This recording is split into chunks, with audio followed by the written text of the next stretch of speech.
Hello guys, Scott Alexander here at Pride Studios, and this is a funny view. I wanted to show you guys, I did 5 or 6 paintings, I guess.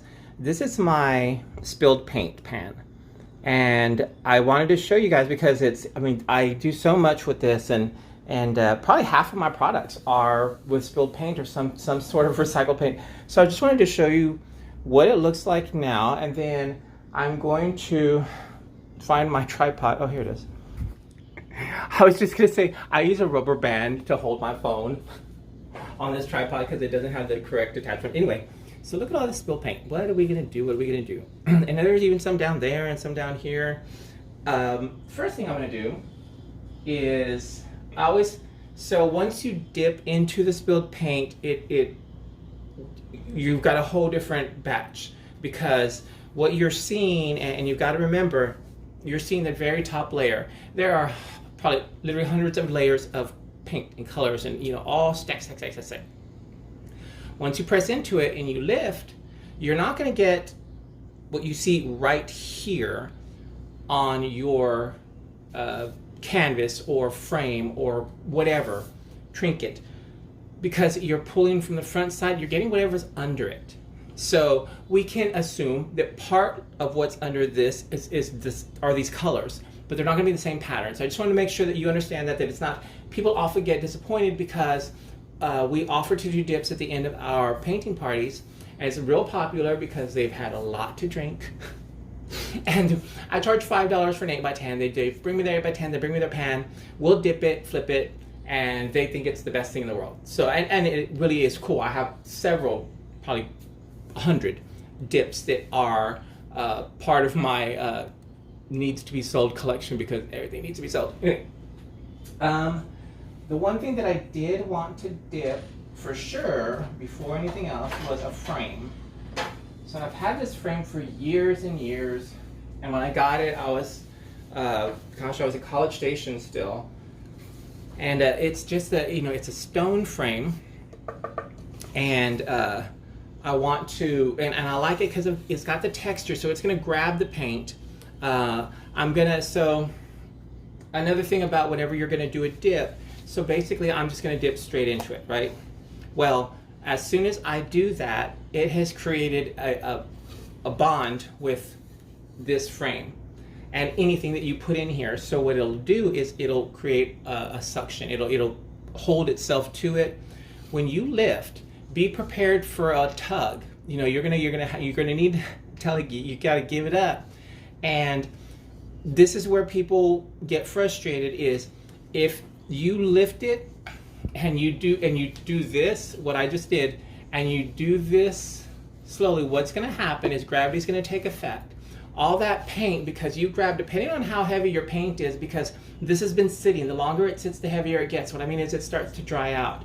And so it's thicker than it was when I first started, definitely. And tomorrow it'll be I could set this frame on top of it and it'll hold. So this is a prime time to do it, but you're gonna lift, and I'll show you the pattern it creates, and it's a pattern that you learn. And let me see, what have I dipped? I just said that, and oh no, I see like 3 things now. Okay, so this is a ceramic tile that I dipped, lifted, and what it does is it pulls from the edges, and it comes inside, kind of like the same thing that happens whenever we do the reverse dip florals. It pulls everything to center whenever it's just the whatever. This is the pattern that it makes. And basically you're getting it from these 2 edges. It's pulling this way. It does that on all 4 sides. Now, ideally, if it were perfect, it would create basically an X, and it would almost look like a 3-dimensional pyramid, because it's pulling from all these edges, and there's a point in the middle, which is what we call what we're trying to get done with the last point to be lifted from the paint. When you're doing the reverse dips, that's what creates the center of your floral. Well, it does the same thing, and it does it every single time. That's I don't know the laws of physics that are creating this. I should have looked them up, and I apologize for not. But that's what's happening. Now, whatever else affects it, because it's not perfect, is me. I can't lift it exactly perfectly straight up. You know, I'm either this way or this way, probably this way or this way, a little bit too. And so the paint will start to move in whatever direction that you're tilted. So, you know, you do your best. It doesn't look bad. I mean, I still think it looks really cool. You know, you lift, and what I do is, depending on what it is, I lift and I hold. I try to get it as even as possible. I don't do a lot of movement, and I let it drip, because what it's going to do from each one of these points, you see these ridges, the paint has collected there, and it's going to start to drip and drip and drip. It's kind of cool because I'll get under it and look, and it's all these little drips just waiting to happen. And I'll pick one. I'll say, okay, when that one's done, it's time to flip. Now, when you flip, you want to do it, I'm going to say quickly, I've never heard anybody talk about this before. I'm just my own personal experience of getting it to not be as wonky whenever you flip it. But you got to do it in a fluid motion. You can't, don't be doing this because it's going to be all crazy. What I do is, you know, I try to grab it without touching the front, and I flip it as fast as possible, you know, and then I look at it and I'll see things moving, you know, like things went this way, things went that way. If I want it to realign, you know, I can now tilt and it'll start moving paint this way and that way. But just wanted to go over those basics of the dip. People ask me all the time, you know, I take for granted I've been going through my journey, you know, and I said this one time to Rick Cheadle. I said, I feel like I'm living your life 3 years after you did, because I go back and I look at some of the videos and I read some of the stuff, and it's discovery. I'm discovering this on my own. I don't do a lot of research online. I do things that I can't figure out on my own, but it's just, I mean, it's almost, you can almost write a book, Rick, wink, wink, about the journey of discovery of how you learn and what comes next. You know, the next logical step is, well, you're going to figure out this, and then you're going to get comfortable doing it, and then you're going to move on to the next level. And that's what I hope that you guys are. I'm glad that you're on my journey with me, because literally you got me from the beginning. I had creativity. I got that from my mother, God bless her. And now this is what I'm doing. So let me show you a dip real quick, and then dip tutorial is over. Okay, frame. Maybe I'll do 2 dips, I don't know. So, well, I have these little crosses too. I have a whole stack. I'm pointing like you can see me. Behind me, I've got a bookshelf, and this is where I have different stages of where things go.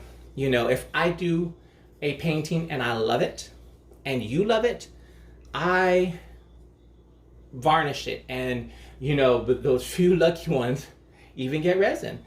Some will get it twice because I don't know what I'm doing. But the others, if they sit on my wall, for example, if they sit on my wall for 3 or 4 months, and I'm sitting here and I'm thinking, I want to paint, but I want to paint on this specific size. This is too small, this is too big. I will start looking at my wall. And if there's been no, it's my own fault because I don't really advertise anything. You know, that's me, bad business me. But if there was not much excitement when I did it in the beginning, I will look at it and I'll decide, it's your turn, you know, you lived that life, it's time for you to live a different life, and maybe you'll get your forever home, we'll see. So I have a whole bookshelf full of the rounds and the tiles, and there's all sizes of canvases on the bottom. Some of them are just, they can't be saved. I've painted over them so many times. I mean, I can touch them from here, they're so damn thick. But anyhow, let me get this frame I told you about. Now, I don't know what it's gonna look like when I do this. There's no, I mean, it's so unpredictable. I wish I could take, you know, but I can. This is what I'm gonna do. This is my own decision. This felt piece is glued on. I'm gonna remove that. So it's just the stone. I don't wanna get paint all over this, and I will. As careful as I try to be, it will get paint. So, and if I have to rebuild this thing, that's okay. I was telling my new roommate, I took her a couple of frames I had done a long time ago. Whenever I do go to Goodwill, I go to the frames, and my rule is I don't buy any frame over $1. So, and I'll come back with, you know, 10 frames, and I like depending on what I'm doing. I like them to be flat front, not a lot of detail on it, so that I can, for this purpose, I can dip them, I can make them look completely different, and it's giving them a new life, and I can sell them. If I would actually do it. theoretically I could sell them. Y'all, I promise I'm gonna put stuff on my website. I don't know. There's so many steps, and I looked up trying to find somebody there has to be a business. When I looked up artist management companies, they were talking about singers and stuff. I need somebody who can come look at. I mean, this place is full of artwork, and everything has a life that it has not lived yet, and it cannot. It's gonna wait on me. Shoot, Bam and I'd be out on the street before that happened, and that's no joke. Okay, well, it didn't come off really nicely, so I need something to grip. So I'm gonna pick my spot. I think this spot right here is just perfect. Now, be careful. You don't want air to be caught in here, and because it's not a level surface, it's got a bunch of little things. I want to make sure I'm gonna jiggle it around a little bit and make sure everything gets paint, because it does. I'm gonna lift it back up, and the lift is what gets the paint to stick. So here we go. Look at that. Oh my goodness. There's some beautiful things in here. Please let it happen on the frame. No, I'm not gonna be able to lift it that way. No. This is why I took the felt off, because look, it was already coming all the way to the back. All right, so I've got as good a grip as I'm gonna get, and I'm just gonna lift up. You can almost tell by what the pattern it leaves indicates kind of what's gonna happen whenever I flip this over. And I'm gonna work with my thumbs, like,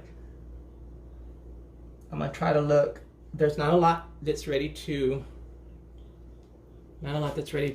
drip. So here I am. I'm just going to 1, 2, 3, flip. And there it is. See all those colors? Now, I'm gonna torch this, and it's gonna bring out more.